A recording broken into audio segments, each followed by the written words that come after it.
A massive hike in council tax is set to be announced by Labour, with householders in parts of the country facing huge increases. London and the South East will be hardest hit, with Local Government Secretary Steve Reed considering lifting current rules that ban authorities from imposing rises of more than 5%.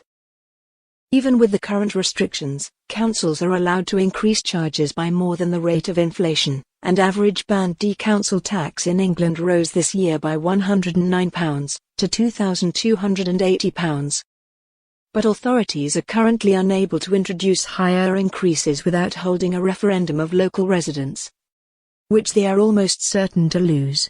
The cap would be lifted for a handful of the most wealthy councils in the country under the proposal. Mr. Reed is said to be planning to announce that this rule is being lifted in parts of the London and the South.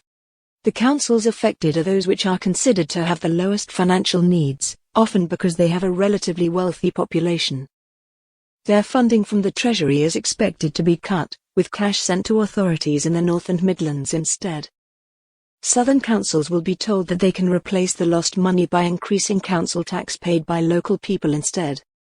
A spokesperson for the Ministry of Housing, Communities and Local Government said, "This is complete speculation. Council tax rises are limited to 5% without a local referendum, and we have not made any decision to change that. We have made £69 billion available for council finances and will fix the outdated and unfair funding system we inherited, so funding finally matches local people's needs and councils can deliver better public services." Meanwhile, Conservatives have hit out at Labour's plan to abolish some local councils, with smaller authorities set to be merged or axed in order to create more unitary councils.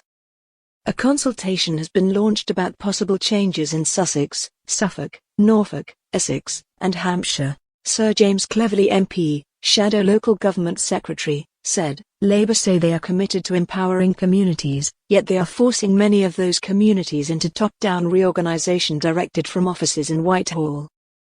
Labour need to come clean on whether they intend to deny democracy again by cancelling these council elections for a second year in a row, having said they wouldn't.